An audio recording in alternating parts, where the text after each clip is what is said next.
La Facultad de Derecho da la más cordial bienvenida a todas y todos nuestros seguidores al ciclo de conferencias en línea Jueves de Derecho Civil e iniciamos con el maestro Miguel Ángel Beltrán Lara. Adelante.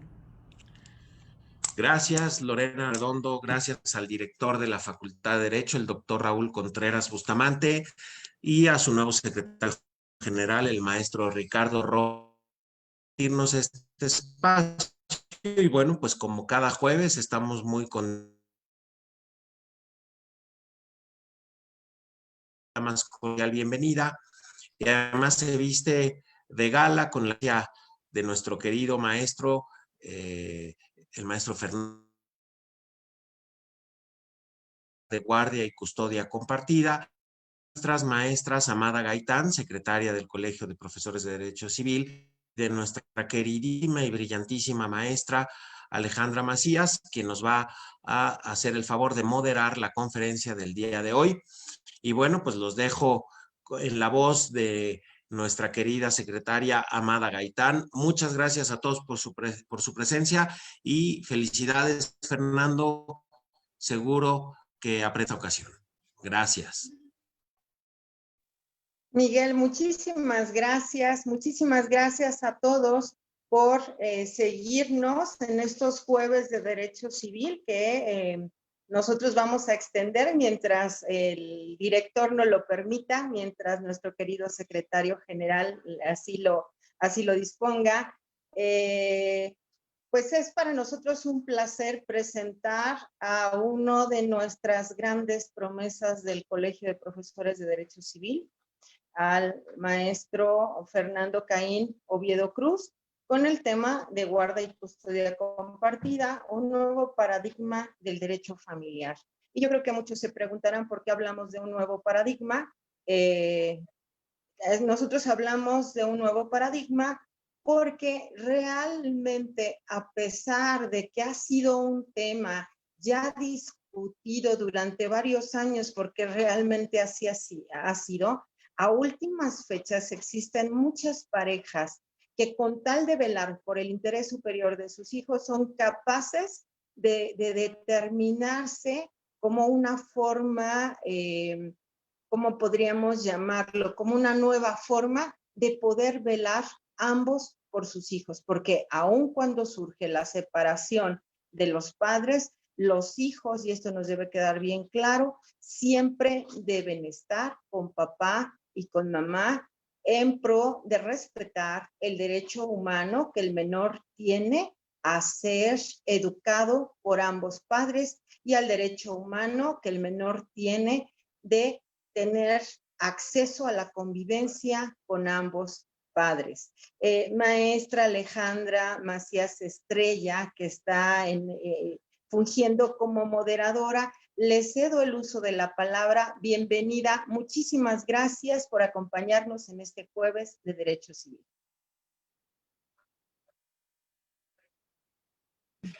Un gusto estar con todos ustedes y darles la bienvenida a todos aquellos que nos escuchan por medio del Facebook de nuestra Facultad de Derecho. Indiscutiblemente, este tema que se va a abordar en esta tarde es un tema polémico, es un tema que, como bien se ha visto, se ha estudiado, se ha discutido, pero tenemos que entenderlo también como una gran solución para los conflictos que se derivan en una familia cuando los padres deciden separarse. Es indiscutible que esta es una solución muy importante, que si bien es cierto, no cabe o no puede darse en todas las controversias de separación de los padres, indiscutiblemente es una solución muy importante que de hecho la UNICEF ha hecho estudios recientes al respecto y nos ha dicho que cuando una guardia y custodia compartida se da, esto va a facilitar el contacto de que los menores de edad tengan con sus progenitores, porque de lo contrario, este estudio nos demuestra que los menores que no tienen esta clase de convivencia continua, constante con sus padres, tienen mayor índice a sufrir abandono en los estudios, a delinquir, a mentir, a ser generadores de violencia y, por supuesto, a consumir drogas. Tenemos que entender también que la guardia y custodia es una consecuencia jurídica derivada de las relaciones entre las personas que ejercen la patria potestad. Y entendamos este margen que es la patria potestad como el conjunto de facultades que sobre las personas y los bienes de sus descendientes menores de edad tienen los padres y en algunas ocasiones también los abuelos. Y entonces, derivado de esta patria potestad es que nosotros podemos ver que una de sus consecuencias es la guarda de estos menores. No solo esto, sino también la formación y la instrucción. Y qué mejor si se puede dar si las circunstancias jurídicas, las circunstancias personales de la familia nos pueden permitir que esto se dé en una forma conjunta. Esta plática que el maestro Fernando Oviedo nos va a dar, tenemos que tener en cuenta que seguramente lo hará atendiendo al principio del interés superior del menor, que está por encima de los derechos de los padres. Entonces, es para mí un gusto darle la bienvenida, maestro Fernando Caín Oviedo, y lo escuchamos con mucho interés. Muchas gracias al maestro Miguel Ángel, a mi querida maestra Amada Gaitán, siempre guía, siempre gurú en estos temas. Reconocerla que por ella me encaminé a esta rama del derecho, y también a mi querida maestra Alejandra Macías, siempre cálida, siempre fraterna, pero sobre todo las dos grandes instituciones del derecho familiar en la Facultad de Derecho, la nueva ola del derecho familiar, le diría yo, las representantes.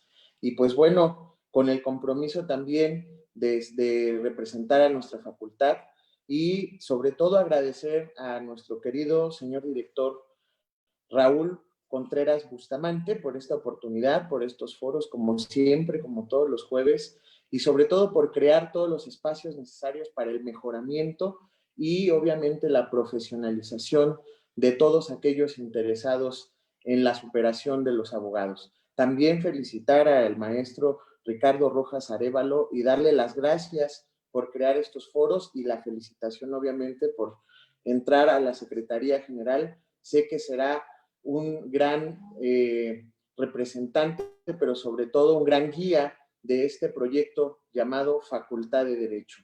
Bien, sin más preámbulo, antes de comenzar esta exposición, me permitiría yo leer unas frases. O sea, a mí siempre me gusta iniciar mis exposiciones, mis clases, con frases muy representativas del tema. Y en este caso, tomé a dos maestros italianos. Uno es Ruschello Francesco, el cual dice que la guardia y custodia, más que compartida, más que una nueva figura jurídica, es un hábito mental. También el maestro Salito Gelsomina, italiano, dice que la guardia y custodia compartida se ubica en las nuevas fronteras de la solidaridad familiar. Es entonces a partir de aquí donde me gustaría partir y sustentar obviamente la cuestión de hablar de un nuevo paradigma, pero un nuevo paradigma no para el mundo, sino para la justicia en la Ciudad de México y también en las entidades federativas que se encuentran dentro de la República Mexicana. ¿Por qué un nuevo paradigma? Casi todos los códigos de procedimientos civiles, casi todos los códigos civiles que regulan las leyes familiares, los códigos familiares a nivel nacional en nuestro país, tienen un pequeño problema, que no proponen a la guardia y custodia compartida como un modelo a ejecutar, sino como una opción. Y esto obviamente atiende o responde a la propia naturaleza que tiene el fenómeno del divorcio, la separación y obviamente los derechos y las obligaciones que se generan a partir de esta separación, de este divorcio. Y bueno, aquí los únicos que resultan afectados pues son los menores, porque más que velar por ese interés superior del menor que nos decía la maestra Alejandra Macías, pues obviamente velamos por los intereses de nuestros clientes, porque ellos sean los que ganen un asunto. Y si me permiten el comentario, en materia familiar no es ganar un asunto, es salvaguardar los intereses, la estabilidad y sobre todo la integridad, y diría yo, como nuestro presidente, la felicidad de los niños y de aquellas personas que integran a la familia. Ahora bien, les voy a compartir una presentación que me permití elaborar precisamente para que pudiéramos ir orientándonos. Y bueno, aquí vamos a empezar precisamente justo del derecho familiar. Dentro de hablar de un nuevo paradigma, pues obviamente tenemos que irnos a estudiar en un análisis comparativo a otros países, a otras naciones que ya tengan precisamente pues esta figura dentro de sus regulaciones y sobre todo que la estén aplicando y que tengan una situación de normalidad en su implementación de legislación tanto sustantiva como legislación adjetiva. Aquí me permití citar la parte de la legislación brasileña donde precisamente es una de las legislaciones que sí define precisamente esto que se denomina guardia y custodia compartida. La traducción la tomé de un trabajo realizado por una institución del estudio de la guardia y custodia compartida, una maestra argentina, además abogada postulante, la doctora Aida Kelmermayer de Carlucci. Ella dice que la legislación brasileña se traduce el concepto de guardia y custodia compartida como la responsabilización conjunta de la madre.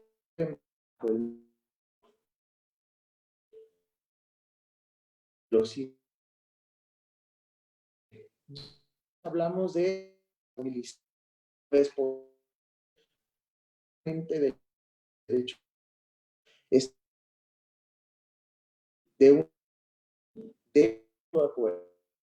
de empatía, de solidaridad, de representación común, de apertura y sobre todo de apego a las figuras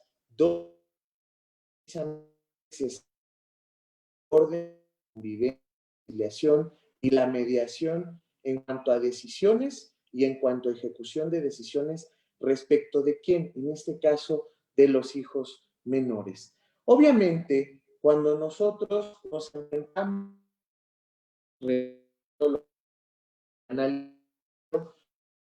si somos a nuestro Código Civil para la Ciudad de México. Y nos vamos a dar cuenta que no existe una definición, pero tampoco hay un apartado específico que retome en particular precisamente la institución de la guardia y custodia en su modalidad de compartida.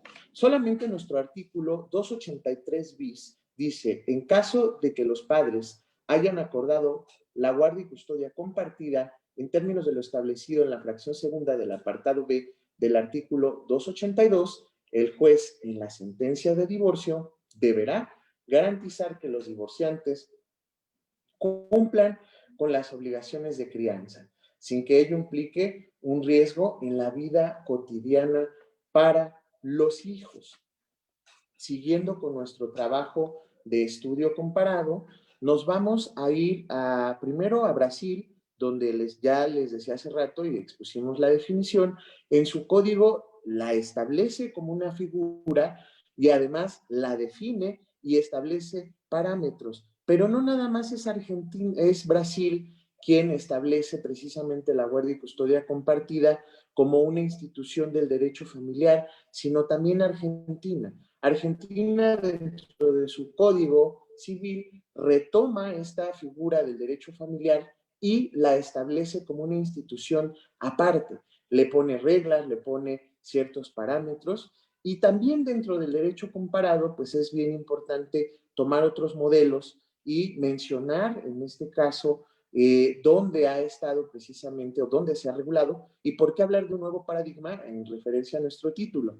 Si nos vamos a Europa, que es donde por lo regular siempre se establecen estos acuerdos, donde siempre hay avanzada en cuanto al derecho, Francia fue a partir de 1987 donde estableció como regla el establecimiento de la guardia y custodia compartida en los convenios de divorcio.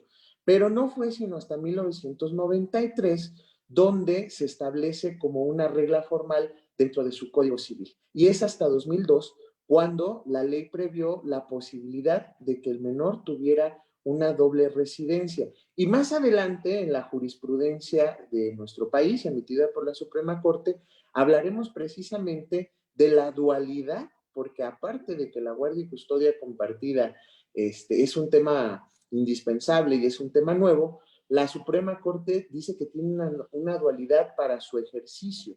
Y haremos algunos comentarios antes de entrar más a fondo en este análisis de la jurisprudencia. Retomo lo que estaba comentando, y bueno, fue hasta el 2002 cuando se permite que el menor de edad tenga una doble residencia. Vamos a explicar por qué una doble residencia más adelante.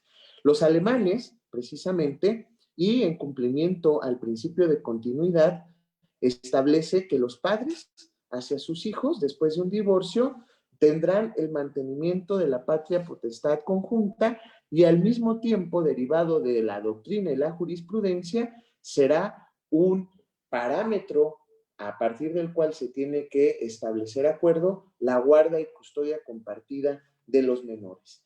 Ahora, en un sistema anglosajón, vamos a retomar a Inglaterra y a los Estados Unidos de Norteamérica, y es precisamente en Inglaterra y en Gales, en el Acta de los Niños de 1989, la Act Children, vigente hasta 1991, donde se establece el ejercicio conjunto de la guarda y custodia de los menores hijos después de un divorcio. Además, se modificó sustancialmente el lenguaje, y esto es muy importante. ¿Y por qué digo que es importante? Porque cuando nosotros hablamos de guarda y custodia, pues como que, digo, en lo formal está bien, pero ya en una aplicación, en un entendimiento, en una traducción o en una interpretación con los clientes, con los operadores jurídicos, en este caso, mamá y papá, pues nos vamos a enfrentar a que guardia y custodia suena como si estuviera el Estado inmiscuido en esto, directamente, obviamente, porque sí lo está, pero de una forma indirecta, a través de las leyes, pero aquí es de una forma directa y lo hace rígido.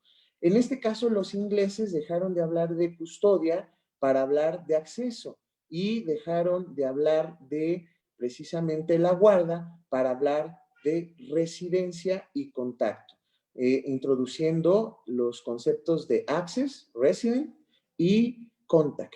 Esto sustituyendo las expresiones de guarda y custodia, con el único fin de delimitar de manera más indicativa, más precisa, en qué va a consistir precisamente esta figura que estamos tratando.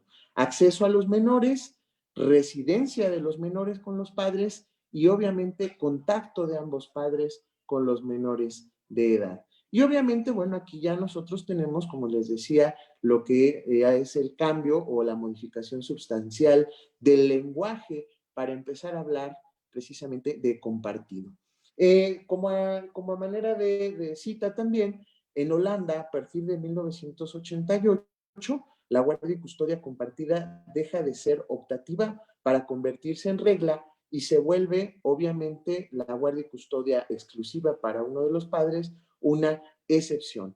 Ahora, también, como les decía hace un momentito, Estados Unidos, dentro de la Joint Custody, constituye el régimen preferido y prevalente dentro de la jurisprudencia para resolver, después de un divorcio, la tenencia, el acceso y el contacto con los hijos. Toda esta información la podemos encontrar, obviamente, en diversos textos, pero aquí, les repito, la institución, la maestra que yo quise retomar, y obviamente después sus estudios, pues es la maestra Aida Kemmelmeyer de Carlucci, quien ha hecho este estudio a fondo y precisamente para explicar en qué consiste la guardia y custodia compartida.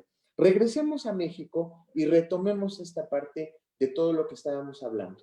Desde el lenguaje, cuando hablamos de guardia y custodia compartida, pues obviamente tenemos una disputa porque ya desde ahí estamos diciendo compartida, o sea, como que, pues, aunque no estemos de acuerdo, pero vamos a estar de acuerdo. Como digo una cosa, digo una otra. Es algo muy chimoltrufio, así como por utilizar un concepto.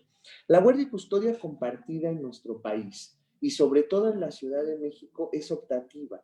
Y desde que es optativa, pues se vuelve algo que no está bien regulado, que no está bien establecido, pero esto en el Código Civil, porque obviamente en la práctica y también en la jurisprudencia y en los criterios de interpretación de la Suprema Corte consistentes en tesis aisladas, sí tenemos un catálogo, por llamarlo así, porque también vamos a ver que está limitado, esta interpretación está cercada por poquitas tesis, más o menos serán como unas 8 tesis que hablan sobre la guardia y custodia compartida. Pero bueno, tenemos ahí ya un catálogo en los criterios de interpretación. Y bueno, ahora vamos a pasar precisamente, antes de la jurisprudencia, a hablar de qué va esta guardia y custodia compartida. Esta guardia y custodia compartida, o la guardia y custodia como una figura jurídica, está inmerso el derecho de los menores y obviamente también las obligaciones de los padres. Pero ¿qué obligaciones son estas?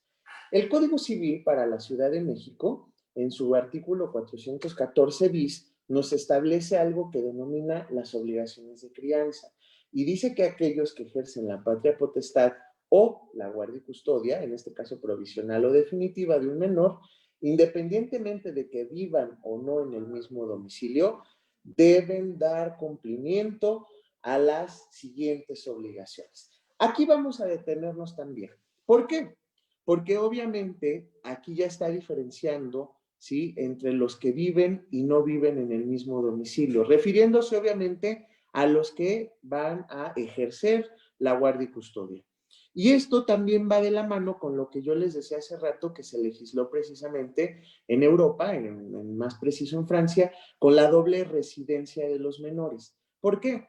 Porque en una primera instancia, los padres, obviamente, después de una separación o de un divorcio, pues cada uno toma su domicilio, salvo que el inmueble permita, obviamente, a lo mejor una cómoda división, o en su caso, que los papás de verdad se lleven bastante bien y puedan obviamente compartir el domicilio con las debidas separaciones, con el debido espacio entre uno y otro progenitor, pero ambos dentro del mismo domicilio.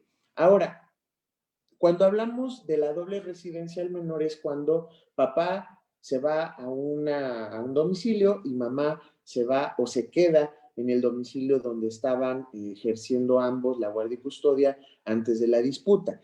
En el caso de la doble residencia del menor, pues es esto que estamos mencionando, el domicilio de papá, el domicilio de mamá. Y bueno, aquí dice que independientemente de que vivan o no en el mismo domicilio, ambos padres o las personas que ostenten la patria potestad y o la guardia y custodia precisamente tendrán que procurar la seguridad física, psicológica y sexual. Al mismo tiempo, fomentar hábitos de alimentación adecuados, la higiene, que es básica, y el desarrollo físico. Esto refiriéndose obviamente a que los niños tengan pues acceso al deporte, a actividades extraescolares lejos de la educación formal, y también impulsar las habilidades de desarrollo intelectual y escolares. Esta parte nos referimos a la educación formal y también a las cuestiones artísticas, al esparcimiento, al derecho a la cultura. Todo esto quiero que quede enmarcado y que esté fundado en nuestro caballito de batalla, que siempre les digo que es el artículo 4º constitucional para aquellos que nos dedicamos a defender los asuntos en la materia familiar. Es precisamente el artículo 4º el que establece todo esto que estamos leyendo como obligaciones de crianza, obviamente ya pormenorizado, ¿sí? Después nos dice también realizar demostraciones afectivas con respeto y aceptación de estas por parte del menor. Esto es muy importante. ¿Y por qué es importante? Porque aquí, digo, salvo la mejor opinión y obviamente también con la anuencia de nuestras maestras, la maestra Macías, la maestra Amada, pues en la práctica sabemos que muchas ocasiones, muchos asuntos, pues es esto de las manifestaciones o las demostraciones afectivas donde no está de por medio la aceptación y el respeto del menor. Por lo regular siempre es mamá o papá quien obliga prácticamente a los niños a, pues, abraza a tu papá, saluda a tu papá. Y bueno, aquí, pues esto ya vimos que no debe de ser así, que no tiene que ser así. Ojo, quiero hacer hincapié en que esto no quiere decir, obviamente, que si los niños no quieren recibir el abrazo, el beso, la caricia, del apapacho de mamá o de papá, le tengan que faltar el respeto, porque también precisamente más adelante vamos a ver que los progenitores o los que tengan los custodios o los guardas de los menores, tendrán que determinar límites y normas de conducta, preservando obviamente el interés superior del menor. Esto quiere decir, debemos de establecer en estos niños, cuestiones de respeto, de amor, de fraternidad, de solidaridad y también de seguridad para con terceras personas, recordando obviamente que la familia esté separada o esté junta, es el primer círculo de socialización que tiene el menor de edad. Ahora, también dentro de las obligaciones de crianza, y esto es muy importante y sobre todo para el tema de la guardia y custodia compartida que más adelante vamos a retomar en la jurisprudencia, son 2 puntos dentro de este mismo artículo. Se considerará incumplimiento de las obligaciones de crianza el que sin justificación y de manera permanente y sistemática no realice las actividades señaladas, o sea, las que estábamos leyendo hace ratito. Lo que el juez valorará en los casos de suspensión de la patria potestad, de la determinación de la guardia y custodia provisional y definitiva y el régimen de convivencias. Aquí yo les quiero decir algo a ustedes. Esto es el pan de cada día en los tribunales, ¿ok? Pero se presentan 2 aspectos. El primero, cuando el que ejerce la guardia y custodia, ya sea provisional o definitiva, de manera exclusiva, o sea, uno solo de los progenitores, no permite precisamente el que se cumplan estas obligaciones. Pero también tenemos el otro aspecto, donde el progenitor que solo tiene las visitas o las convivencias, en este caso, como lo marca el código, no las cumple porque no quiere, porque no le gustan o porque simplemente perdió el interés. Y aquí permítanme ser un tanto cuanto coloquial. Ya los que me conocen saben que soy muy dicharachero y obviamente cuando papá o mamá se separan y es por causa de una nueva pareja, pues los hijos, dice mi abuela sabiamente, sedacito nuevo, ¿dónde te pondré? Sedacito viejo, ¿dónde te echaré? Entonces, esta parte es muy importante, sobre todo en la práctica, porque es precisamente este párrafo del artículo 414 bis, como fundamento para iniciar acciones, obviamente, para la pérdida, la suspensión o, en su caso, el establecimiento de medidas respecto de la patria potestad en los 2 primeros puntos y en el segundo del régimen de visitas y convivencias. ¿Ok? Pero vamos al otro escenario, el otro escenario de este artículo, lo que no se considera como incumplimiento de las obligaciones. Y es aquel en donde cualquiera de los progenitores tenga jornadas laborales extensas. Ojo, esto es una reforma que se hizo pensando precisamente en las mamás, en los papás que son obreros que pasan 16, 18 horas y pues prácticamente nada más llegan a bañarse a casa y a ver cómo está todo, que no se haya quemado la casa y vuelven a salir a trabajar, ¿no? Donde precisamente pues no pueden estar cerca o no pueden cumplir por lo menos 6 de los 7 días de la semana con las visitas y las convivencias o en su caso con el régimen de guardia y custodia. Y bueno, aquí pues debemos de recordar que la justificación, esto a través de documentales, de testimonios, pues es importante, ¿no? Para precisamente preservar en los padres este derecho a estar con sus hijos, a convivir. Y aquí, a manera de colofón, antes de hacer otro comentario, pues me permito citar a una maestra de la maestría, que una vez nos dijo, dejen de hablar de visitas, visitar al muerto al panteón, visitar al amigo preso, visitar a los amigos incómodos. Hablen de convivencias, porque es precisamente el momento en el que el padre convive, está y vive con su hijo. Maestra Ale, no sé si hasta aquí, para que no se haga monótona la charla, haya algún comentario, alguna duda. Usted, maestra, que es tan buena en la materia, quiere hacer algún comentario.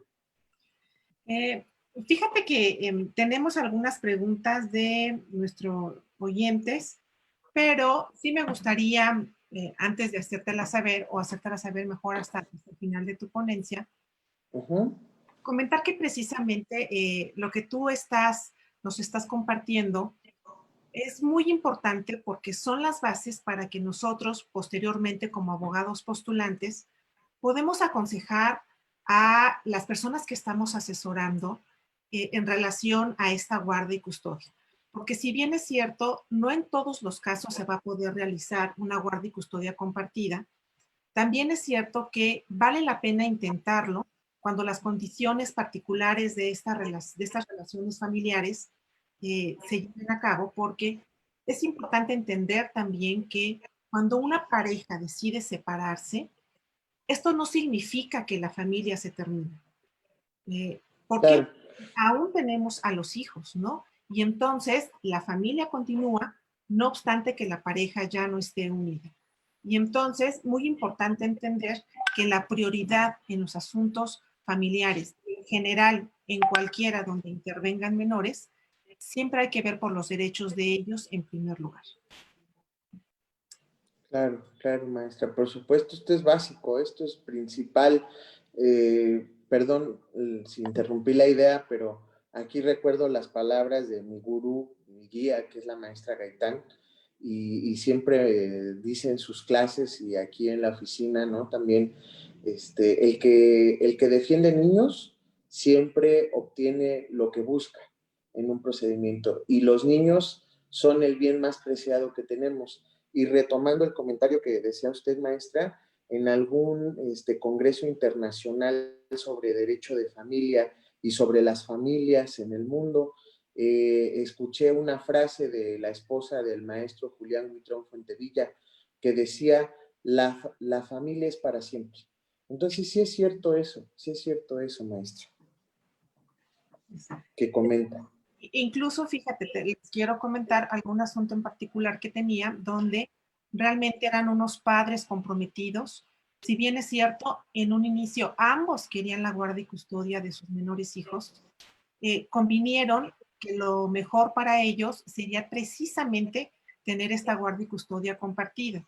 Y entonces el padre que no la tuvo en un inicio, no la tenía físicamente, decidió comprar en una primera instancia, rentar el departamento que estaba arriba de aquel donde sus hijos vivían con la madre de estos, para que los hijos indistintamente pudieran subir, bajar y tener una mayor convivencia con estos chicos. Entonces, se necesita realmente hacer conciencia en la sociedad, en los padres, de que sí se puede realizar este tipo de guardia y custodia, que es lo más benéfico para los menores.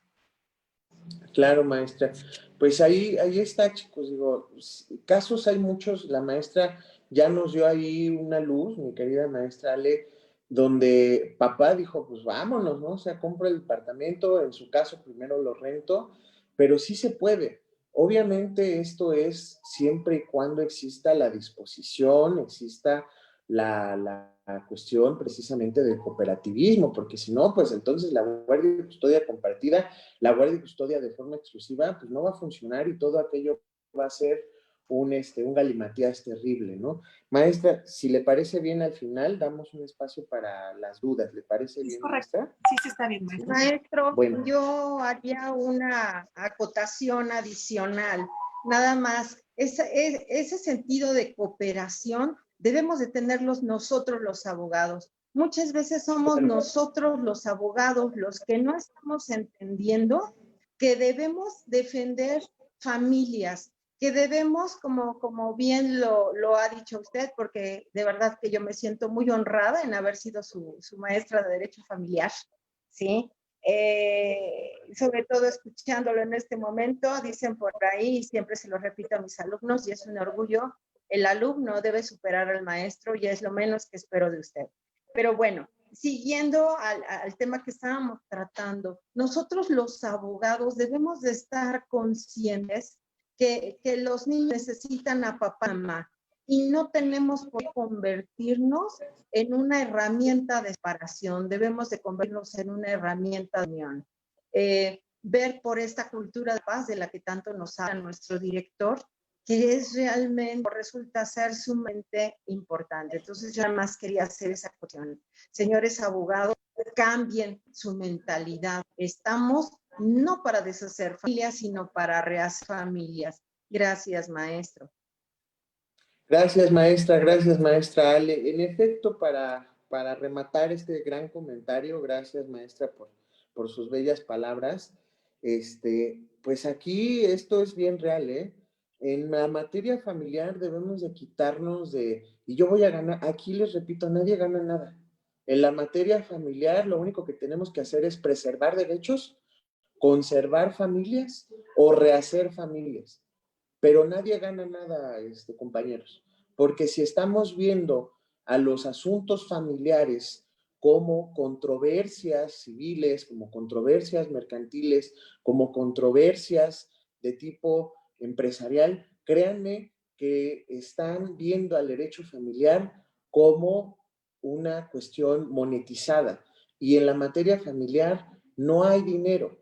O sea, sí lo hay, pero no se trata de dinero, se trata de seres humanos, de sentimientos, de emociones, de pasiones, donde obviamente todo esto va a chocar y va a chocar de frente con la situación del código y de la ley.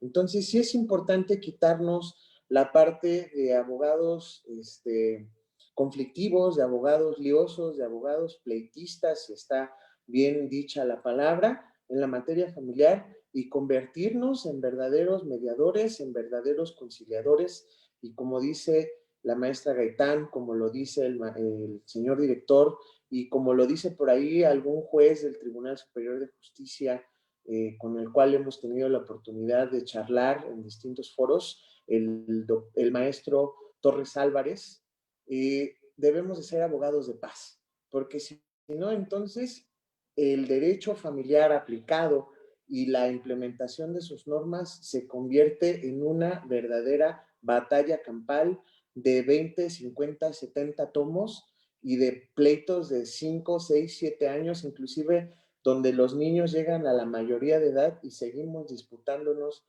la guardia y custodia, las visitas y convivencias, las convivencias, los alimentos, y es un cuento de nunca acabar. Pero bueno, regreso al tema, era un comentario al margen, gracias a las dos maestras por sus palabras, por sus acotaciones.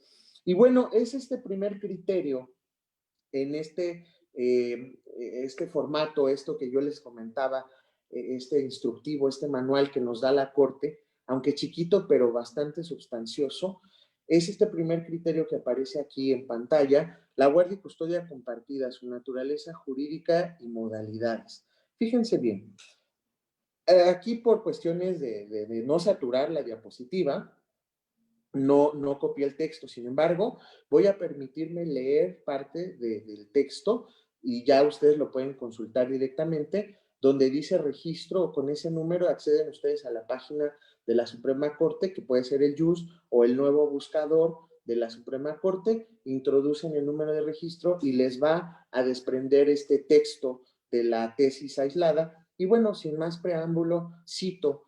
Dice, las formas en que se puede ejercer la guardia y custodia es la compartida, donde es aquella en que ambos padres tienen la custodia legal y física de sus hijos. Esto implica que comparten los derechos y responsabilidades en la educación, formación, manutención y toda actividad relacionada con la crianza de los hijos, de manera que gozan, por resolución judicial, de igualdad en todas las decisiones y acciones relativas a los menores en igualdad de condiciones. Fíjense aquí a los compañeros, a las compañeras, ya tenemos un concepto. La Corte se preocupó, las salas se preocuparon, los colegiados dijeron, ahí está el concepto de guardia y custodia compartida nacional para, obviamente, la República Mexicana.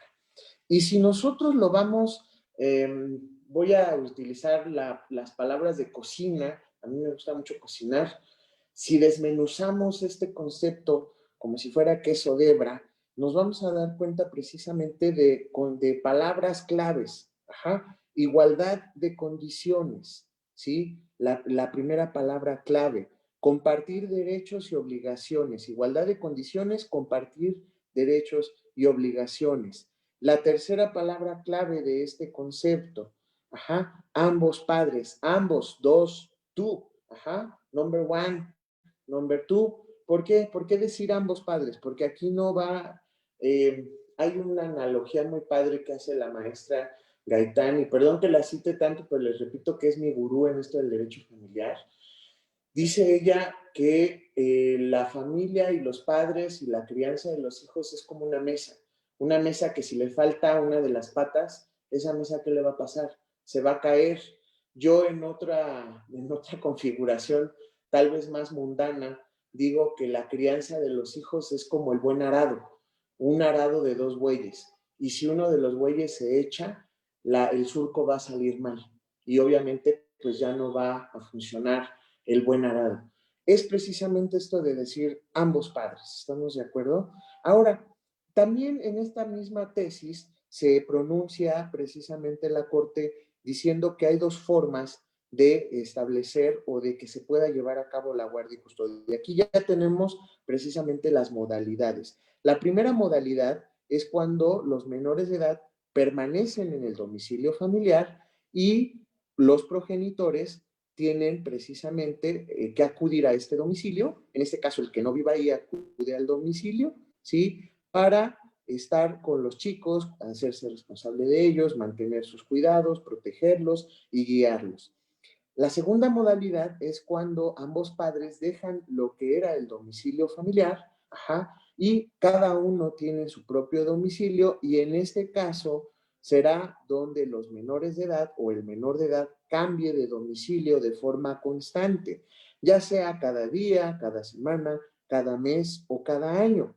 Esto a efecto de que del progenitor al que le corresponda día, mes, año, ajá, cuidar a este chico, a esta chica o a estos niños, se haga cargo de su cuidado y asistencia. Sin embargo, aquí abogados, abogadas, compañeros, público, asistente, maestros, maestras, yo de verdad aquí tengo una cuestión de que esto de que pues un rato contigo y otro conmigo, siento yo que no es tan operativo, no es tan funcional en el tenor de que los menores de edad nunca van a crear sentimientos de apego, sentimientos de raíz, sentimientos de relación, de necesidad de estar en un lugar, vaya, de sentir una empatía o una situación de normalidad en un solo lugar. Esto es bastante complicado porque obviamente cuando se hacen los convenios en materia familiar, muchos abogados establecen, bueno, en la mañana yo paso por los niños y en la tarde pasa el papá o viceversa.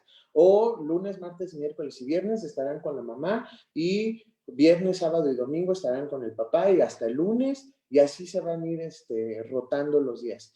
Esto es muy caótico para los chicos, esto es muy difícil para los niños, para las niñas, para los adolescentes, cuando los domicilios no están cerca.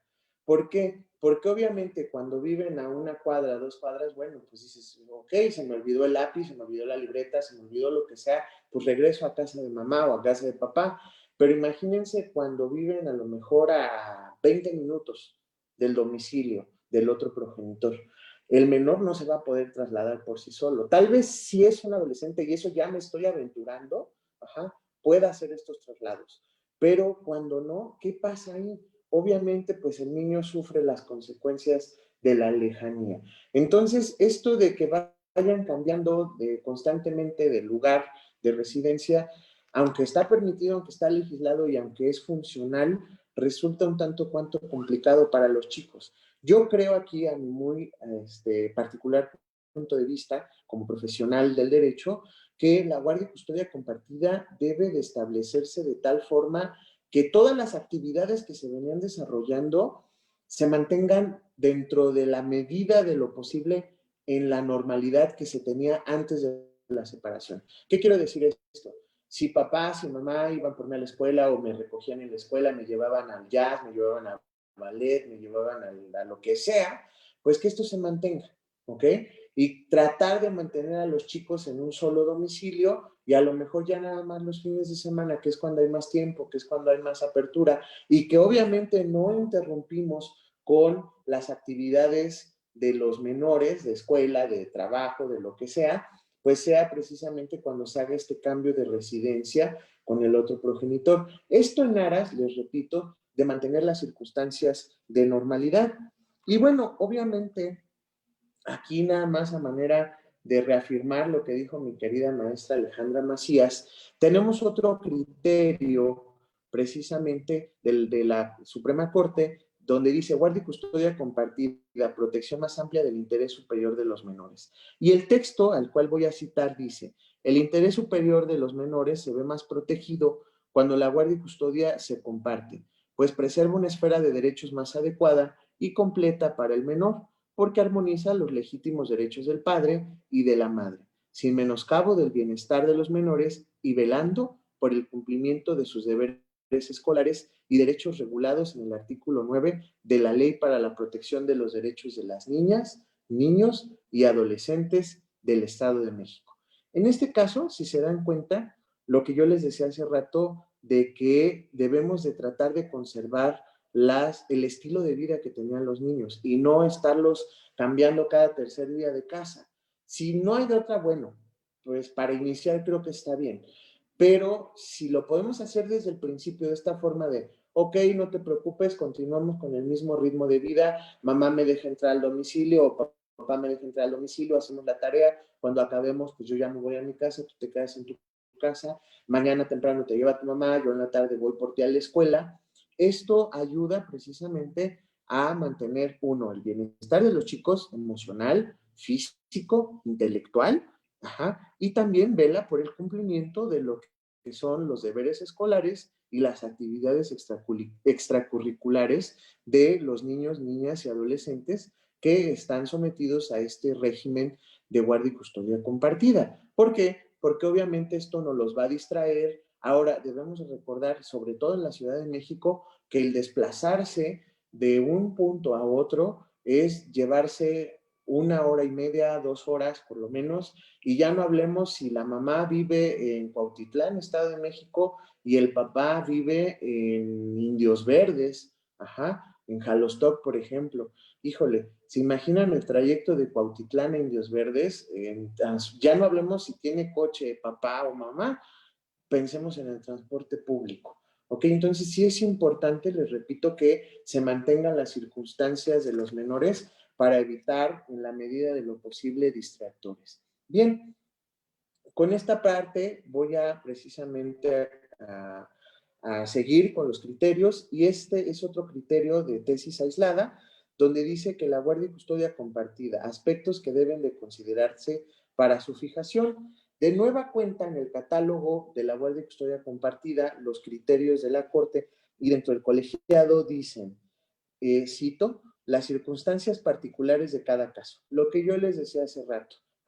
Los trabajos de mamá, los horarios de papá, el trabajo de papá, las distancias de un domicilio a otro, las posibilidades económicas de mamá, las posibilidades económicas de papá. Después, los factores propios. Si papá a lo mejor está ahorita en un tratamiento, si mamá está enferma, si no está enferma.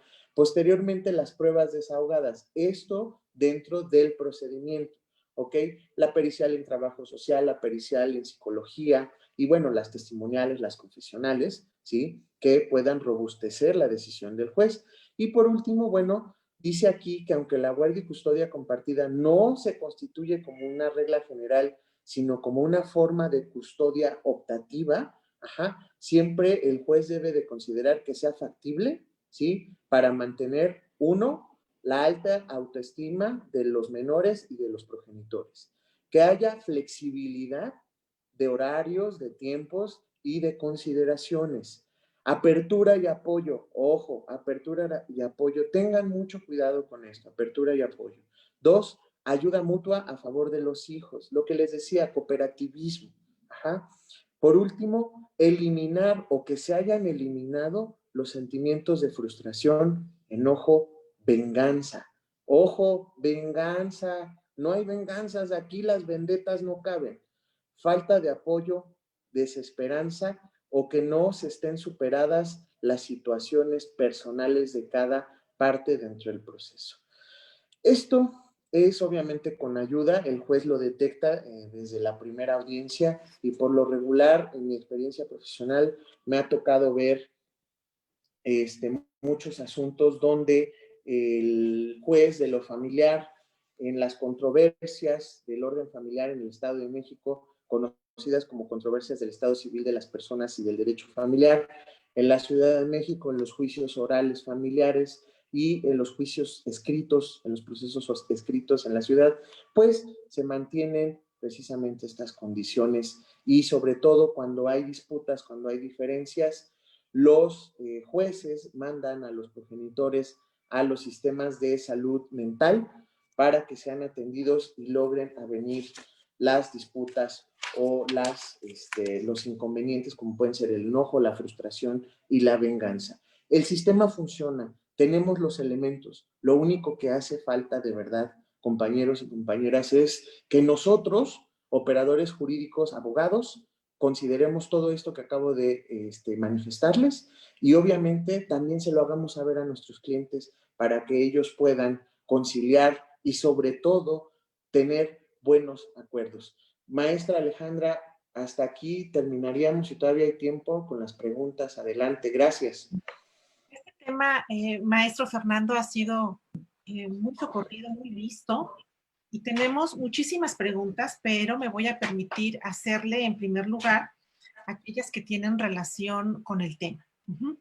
La primera de ellas nos preguntan, ¿qué pasa con los alimentos y la garantía de estos cuando la guardia y custodia es compartida? Bien, aquí en este caso los alimentos, obviamente en los acuerdos que se fijan, ya sea que tanto papá como mamá, si es una guardia y custodia compartida alternada, o sea, días mamá, días papá, cada uno se hará responsable de los gastos que generen sus hijos mientras estén bajo el resguardo de sus padres. Con respecto a la garantía de los alimentos, nos acaba de suceder recientemente que nos pidieron garantizar tanto de un progenitor como de otro, que garantizáramos los alimentos de los niños. Esto con razón de qué? Obviamente que puede ser con hipoteca, con fianza, con prenda, como lo establece el código, aunque hay una tesis por ahí, una jurisprudencia que dice que ya no pueden ser los derechos laborales, pues todavía los podemos ocupar y obviamente esto es en aras de que si alguno de los padres decidiera incumplir con la guardia y custodia compartida y dejar en el abandono a estos niños con el otro progenitor, pueda precisamente ese progenitor hacer uso de la garantía de los alimentos mientras se persigue ya en otro proceso el cobro de una pensión alimenticia, maestro. Tenemos otra pregunta, maestro. Nos dicen, en el caso de que alguno de los padres lleve a su menor hijo con un perito en psicología, auxiliar de la Administración de Justicia, sin la autorización del otro padre, el juez debe de tomar en cuenta el dictamen de este perito. Aquí tenemos una situación. De entrada, cuando es una cuestión de un peritaje, si lo hacen peritos públicos, pues por lo regular siempre es a través de una orden del juez. ¿Estamos de acuerdo? 1. 2, si fuera un peritaje privado y se ofrece dentro de un procedimiento familiar, ya sea tradicional escrito u oral, el juez lo va a considerar, y me ha tocado, y en la experiencia lo he visto. Ojo, esto no quiere decir que se haya violado ni una situación de privacidad o de integridad del menor. Muchos abogados lo consideran así, muchas personas lo retoman desde este punto de vista porque dicen, es que a mí no me tomaron en cuenta. a mí no me pidieron opinión. Sí, pero aquí también debemos de considerar las circunstancias del caso. Y muchas de las ocasiones el otro progenitor ejerce violencia, por decir el asunto, por proponer una hipótesis, y es necesario presentar este estudio previo en materia de psicología o de cualquier paidopsicología para que el juez determine las medidas provisionales. Porque obviamente aquí ya hablamos de medidas provisionales. Pero bueno, si fuera el caso de que no se le consideró, sí el juez sí lo va a tomar en cuenta, y tengo asuntos donde el juez ha tomado en cuenta estudios psicológicos anteriores a los decretados en audiencia de juicio. Una pregunta más. Maestro, aquí nada más para acotar una cuestión específica. Efectivamente, este tipo de peritajes se toman como indicios, ¿sí? Pero sí es importante revisarlos, pero nosotros abogados nos damos cuenta que existe un tipo de problema que pueda perjudicar al menor. Sí es importante, sobre todo cuando trata de un padre preocupado por el bienestar de su hijo, que hagan este tipo de peritajes. Yo no solamente pido para los hijos, también para los padres, a justificar en qué condiciones está bien el padre, ¿sí? Porque es muy importante ver en un momento dado cuál es el problema al que se está enfrentando, ¿no? Ok, una pregunta más, maestro. ¿Qué pasa si el menor no quiere acudir a las convivencias con el otro padre que no tiene la guardia y custodia? Esta pregunta es Perdón, maestra, perdón, adelante, maestra. Sí, no, ¿se le puede obligar legalmente a esta convivencia? Esta pregunta es, yo le digo pregunta maravillosa, porque sí existe un tema de obligatoriedad para los progenitores de llevar a estos chicos a la convivencia. Obviamente, siempre y cuando con esta obligatoriedad no se le esté sometiendo a un peligro físico, a un peligro emocional. La única forma dentro de un proceso o fuera del proceso para no cumplir con un régimen de visitas y convivencias o con el régimen de convivencias que tiene un progenitor es solamente cuando este progenitor exprese o sea un riesgo inminente para la seguridad física y emocional del niño. De otra forma, no hay un pretexto o una justificación para no llevar al niño o conminarlo a que cumpla con el régimen. Y aquí, maestra, rápidamente antes de terminar, nada más es decirles, papás, mamás, ok, tu hijo a lo mejor no quiere cumplir con el régimen, primero pregúntale por qué. A lo mejor es porque el papá pues anda con la otra pareja y lo deja ahí botado con los abuelos, o no lo pela, no le hace caso durante la convivencia. Ahí obviamente pues sí, con todas luces, hay un franco incumplimiento de las obligaciones de crianza, pero si solo es porque está emberrinchado o emberrinchada el menor o la menor o el adolescente porque no le compraron algo, porque no se le satisfizo algún deseo momentáneo, banal, pues obviamente ahí sí como que no. Siempre hay que tratar de dialogar con los niños cuando se presenta una situación de esta naturaleza de no quiero ir a la convivencia. ¿Por qué? ¿Por qué no quieres ir? Y ya de ahí determinar. Pero sí es obligatorio cumplir con el régimen, maestra. Okay. Una más, maestro. ¿Qué pasa cuando un abuelito quiere convivir con sus nietos, pero uno de los padres no le permite esta convivencia? Oye, esa pregunta es padre porque fíjense, aquí yo les voy a decir algo, si fue un abuelito el que preguntó eso, una abuelita, están en todo su derecho. El régimen de convivencia con los menores es extendido, ¿ok?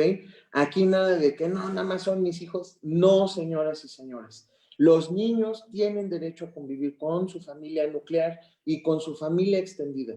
Y si los padres no lo permiten, los abuelos pueden acudir a los tribunales, los tíos pueden acudir a los tribunales y demandar un régimen de convivencias con estos menores de edad, porque además es un derecho humano de los niños reconocido en la Convención sobre los Derechos del Niño que habla precisamente de que el niño debe de mantenerse en su familia y debe de mantener relaciones con su familia. Okay, nos dará tiempo de una más, maestro. Lore nos dice, ¿qué pasa si ya existe una sentencia ejecutoriada en un caso de guardia y custodia, en el cual se le da a una persona? ¿Se podría iniciar un nuevo incidente para solicitar la guardia y custodia compartida? Sí, sí, en efecto, ahí a la compañera o al compañero que formuló esta pregunta, aunque se le da la palabra de definitivo en la sentencia, no son cuestiones definitivas. Los derechos familiares tienen precisamente esto de que son, que se mantienen en el tiempo. O sea, no hay una definitividad como tal. Aquí, obviamente, si ya hay una sentencia ejecutoria de que ha causado estado donde se decretó un régimen, una guardia y custodia única para uno de los progenitores y ya se generaron las convivencias para que sea compartida, se puede volver a iniciar el procedimiento sin ningún inconveniente, obviamente con los elementos necesarios que acrediten la factibilidad y, por supuesto, el bienestar del menor de edad. Pero sí se puede, ¿eh? Ok. Una más nos dicen, si un progenitor cambia su residencia y derivado de la lejanía de esta, no puede cumplir con las visitas y convivencias decretadas. Además, por motivos laborales, también se le dificultan estas convivencias. ¿Hay alguna consecuencia jurídica? De primera instancia, no habría una consecuencia jurídica, de primera instancia, porque leímos el párrafo precisamente que habla de que si no se puede cumplir con el régimen, no será motivo para considerar incumplimiento de las obligaciones de crianza, cuando se habla de una cuestión de trabajo. Sin embargo, ya en la práctica, ya en un segundo plano, si tenemos una guardia y custodia compartida y mamá vive en Oaxaca y papá vive en Yucatán, pues obviamente no se cumplen los objetivos, ¿no? Los nombramientos, el convenio como tal de la guardia y custodia compartida. Entonces sí habría ya con posterioridad una consecuencia. ¿Y cuál sería esta consecuencia? Obviamente un cambio de guardia y custodia compartida por una guardia y custodia única para el padre que tenga en tenencia física a los hijos y al progenitor, a lo mejor al otro, una guardia, un régimen de convivencias abierto. Abierto quiere decir que en cualquier momento, sin interrumpir sus actividades escolares, pueda decir, oye, ¿qué te parece si hoy voy por los niños? Ah, ok. O les mando los boletos de avión, allí está el asistente de vuelo, y así como los entregas en el aeropuerto, en la línea aérea, yo los voy a recoger, ¿no? En la entrada con el asistente de vuelo. En primera instancia no habría consecuencias, pero obviamente sí, ya en un segundo plano sí las generaría. Y aquí la recomendación, que ya más que recomendación es asesoría, siempre es bueno y es además una obligación avisar al juez cuando se da un cambio de residencia, porque si no ahí ya incumplimos con normas de derecho familiar. ¿Podemos seguir con las preguntas? No sé cómo vamos de tiempo. Creo que ya no. Ya no. Dice ya que estamos en tiempo, querida dice maestra. Que sí, dice Lore que sí, adelante. Ah, sí, dice que Lore, adelante. Lore, ok. Nos preguntan, maestro, ¿qué pasa en el caso de que una familia viva en un domicilio donde el padre genera violencia familiar, pero él es el titular, el dueño de esta propiedad? ¿Hay forma de solicitar el divorcio y solicitar que la mujer se quede con la guardia y custodia de estos menores hijos? Y pidiendo que, aunque no sea de su propiedad ese domicilio, ella pueda quedarse a vivir ahí con los menores. Claro que por supuesto que sí, y yo les diría, ni lo piensen, solicítenlo como medida provisional, como medida necesarísima. ¿Por qué? Porque si hay generación de violencia, no importa que sea el propietario de ese domicilio. Momentáneamente, la madre y los hijos, en este caso de la hipótesis, se mantendrán dentro del domicilio, inclusive ya con posterioridad, este domicilio puede servir para ejercer la guardia y custodia de manera definitiva. Y además, conforme a las normas generales y a los principios generales del derecho familiar, es de primerísima necesidad salvaguardar la integridad de los menores y de la mujer, considerando la CEDAW en tratados internacionales, la Convención para Prevenir, Erradicar y Sancionar la Violencia hacia la Mujer, la Convención de Belém do Pará, y otros tantos ordenamientos internacionales que van a hacer que esta mujer o esta madre se mantenga en este domicilio y que se ordene la salida del generador de violencia. Y obviamente, si no se quiere salir por su propio pie, compañero o compañera que formuló la duda, existen los mecanismos que se llaman medidas de apremio que dicta el juez, que es rompimiento de cerraduras y el uso de la fuerza pública. Ok. Una última pregunta, maestro. Nos dicen qué pasa si la persona que tiene la guardia y custodia de los menores cambia de residencia y no lo hace del conocimiento del otro padre. Ahí era lo que les decía hace rato. Es una obligación del padre que notifique al juez el cambio de residencia. Y por lo regular en los convenios en materia familiar se establece como una cláusula el informar el cambio de residencia, por lo menos con unos 30 días de anticipación. ¿Qué efectos tiene el que no se informe? La ley como tal no nos los marca. Así no nos establece reglas específicas, pero la jurisprudencia y las tesis aisladas sí. Y dice que el caso de que el progenitor que ejerce la guardia y custodia no informe del cambio de residencia tendrá consecuencias lógicas en cuanto a una suspensión o a una pérdida precisamente de este derecho y de esta obligación del ejercicio de la guardia y custodia, o en su caso, si es el que solo tiene convivencias, pues de la modificación precisamente del régimen de visitas y convivencias, maestra. Su micrófono está apagado, maestra, perdón. Muchísimas gracias, maestro Oviedo, por tu brillante participación, donde es precisamente hablar de estos temas polémicos, de estos temas reales, que sí acontecen en la práctica en materia familiar, es lo que a nosotros nos ayuda a profundizar más en nuestro conocimiento, y yo creo que las personas que nos están escuchando, que no conocían de esta opción, la van a tener ahora muy clara, van a ver que es posible, y nosotros que ya la conocíamos, pues tener un conocimiento más profundo y más grande en relación a este tema polémico. Yo creo que el seguir esta práctica los jueves nos enriquece mucho como colegios, como abogados, como estudiantes y como escuchas.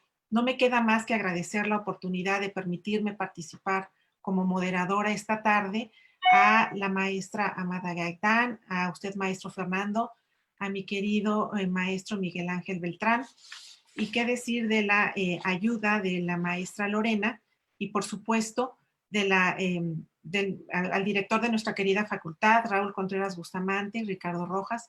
Sin su apoyo, sin su voluntad, sin su colaboración, estas pláticas no podrían ser posibles. Muchísimas gracias y espero verlos próximamente. Muchísimas gracias.